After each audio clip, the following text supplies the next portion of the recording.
ಹೊರನಾಡು ಅನ್ನಪೂರ್ಣೇಶ್ವರಿ ದರ್ಶನ ಪಡೆದ ಸಿಎಂ ಪತ್ನಿ ಪಾರ್ವತಿ. ಪಿಎಸ್ಐ ವಿರುದ್ಧ ಆರೋಪಿಸಿ ದಯಾಮರಣ ಕೋರಿ ಪತ್ರ ಬರೆದ ಸಿಬ್ಬಂದಿ. ವೈದ್ಯರ ನಿರ್ಲಕ್ಷ್ಯಕ್ಕೆ ಬಾಣಂತಿ ಸಾವು. ರಾಜ್ಯದಲ್ಲಿ ತಾಪಮಾನ ಏರಿಕೆಯಾಗುವ ಸಾಧ್ಯತೆ. ಈ ಎಲ್ಲ ಸುದ್ದಿಗಳನ್ನ ನೋಡೋಣ ಕರ್ನಾಟಕ ಟಾಪ್ 20. ಕಾಫಿ ನಾಡಿನಲ್ಲಿ ಸಿಎಂ ಸಿದ್ದರಾಮಯ್ಯ ಅವರು ಸರ್ಕಾರಿ ಕಾರ್ಯಕ್ರಮಗಳಲ್ಲಿ ಬ್ಯುಸಿಯಾಗಿದ್ದಾರೆ. ಇತ್ತ ಸಿಎಂ ಪತ್ನಿ ಪಾರ್ವತಿ ಸಿದ್ದರಾಮಯ್ಯನವರು ಟೆಂಪಲ್ ರನ್ ನಡೆಸಿದ್ದಾರೆ.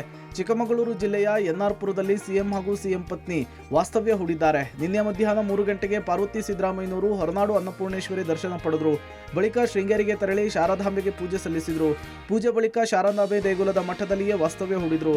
ಇತ್ತ ಸಿಎಂ ಸಿದ್ದರಾಮಯ್ಯನವರು ಎನ್ಆರ್ಪುರದ ಐಬಿಯಲ್ಲಿ ತಂಗಿದ್ರು. ಚಿಕ್ಕಮಗಳೂರು ಜಿಲ್ಲೆಯ ಎನ್ಆರ್ಪುರ ಶೃಂಗೇರಿ ತಾಲೂಕಿನಲ್ಲಿಂದು 38 ಕೋಟಿ ರೂಪಾಯಿ ವೆಚ್ಚದ ಸೇತುವೆ ಹಾಗೂ ವಿವಿಧ ಕಾಮಗಾರಿಗಳಿಗೆ ಶಂಕುಸ್ಥಾಪನೆ ಮಾಡಿ ಸಿಎಂ ದಂಪತಿ ವಾಪಸ್ ಆಗಿದ್ದಾರೆ. ವಿಜಯಪುರದ ಆದರ್ಶನಗರ ಪೊಲೀಸ್ ಠಾಣೆಯ ಸಿಬ್ಬಂದಿ ದಯಾಮರಣ ಕೋರಿ ಪತ್ರ ಬರೆದಿದ್ದಾರೆ. ಆದರ್ಶನಗರ ಠಾಣೆಯ ಪಿಎಸ್ಐ ಸೀತಾರಾಮ್ ಲಮಾಣಿ ಮೇಲೆ ಭ್ರಷ್ಟಾಚಾರದ ಕಿರುಕುಳ ಆರೋಪ ಮಾಡಲಾಗಿದೆ.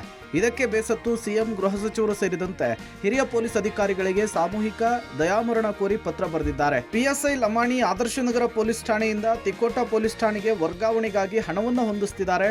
ಹೀಗಾಗಿ ಹಣಕ್ಕಾಗಿ ವಿಪರೀತ ಭ್ರಷ್ಟಾಚಾರ, ಕಾನೂನು ಬಾಹಿರ ಚಟುವಟಿಕೆಗಳಿಂದ ಸಾರ್ವಜನಿಕರಲ್ಲಿ ಹಾಗೂ ಸಿಬ್ಬಂದಿ ವರ್ಗದಲ್ಲಿ ಪಿಎಸ್ಐ ತೊಂದರೆ ಉಂಟು ಮಾಡುತ್ತಿದ್ದಾರೆ.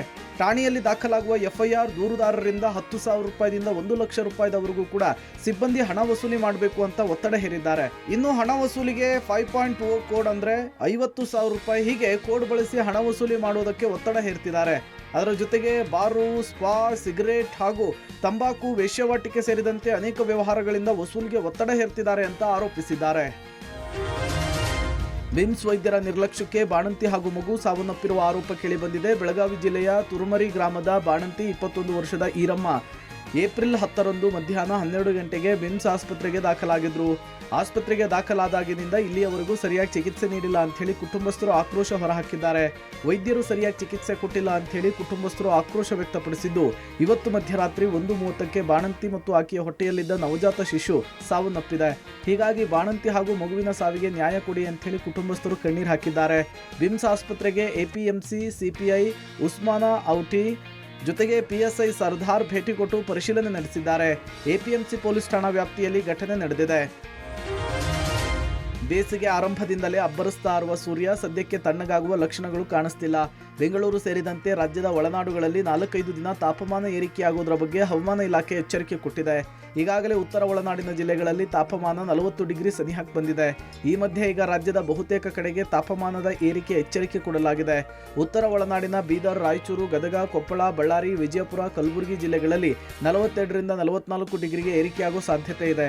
ಬೆಳಗಾವಿ, ಧಾರವಾಡ, ಹಾವೇರಿ ಜಿಲ್ಲೆಗಳಲ್ಲೂ ಕೂಡ 2 ಡಿಗ್ರಿ ಏರಿಕೆಯಾಗುವ ಸಾಧ್ಯತೆ ಇದೆ. ದಕ್ಷಿಣ ಒಳನಾಡು ಮತ್ತು ಕರಾವಳಿ ಜಿಲ್ಲೆಗಳಲ್ಲಿ 2ರಿಂದ 3 ಡಿಗ್ರಿಗೆ ಏರಿಕೆಯಾಗುವ ಸಾಧ್ಯತೆ ಇದೆ ತಾಪಮಾನ. ಇನ್ನು ಬೆಂಗಳೂರಿಗೆ ಮುಂದಿನ 5 ದಿನ ತಾಪಮಾನದ ಏರಿಕೆಯ ಸಾಧ್ಯತೆ ಇದೆ ಅಂತ ಹೇಳಿ ಹವಾಮಾನ ಇಲಾಖೆ ಎಚ್ಚರಿಸಿದೆ. ಸದ್ಯ ನಗರದಲ್ಲಿ 35 ಡಿಗ್ರಿ ಸೆಲ್ಸಿಯಸ್ನಷ್ಟು ಉಷ್ಣಾಂಶ ದಾಖಲಾಗಿದ್ದು 37ರಿಂದ 38 ಡಿಗ್ರಿಯವರೆಗೂ ಕೂಡ ಏರಿಕೆಯಾಗುತ್ತೆ ಅಂತ ಹೇಳಲಾಗಿದೆ. ಬೆಳಗ್ಗೆ 11ರಿಂದ ಮಧ್ಯಾಹ್ನ 3 ಗಂಟೆಯವರೆಗೂ ಕೂಡ ಹೆಚ್ಚಿನ ಬಿಸಿಲಬ್ಬರದ ಸಾಧ್ಯತೆ ಇದ್ದು, ಅನಗತ್ಯ ಆಚೆಯ ಓಡಾಟದ ಜೊತೆಗೆ ಆರೋಗ್ಯದ ಕಡೆ ಹೆಚ್ಚು ಗಮನ ಹರಿಸಬೇಕು ಅಂತ ಹೇಳಿ ಹವಾಮಾನ ಇಲಾಖೆ ಮುನ್ಸೂಚನೆ ಕೊಟ್ಟಿದೆ.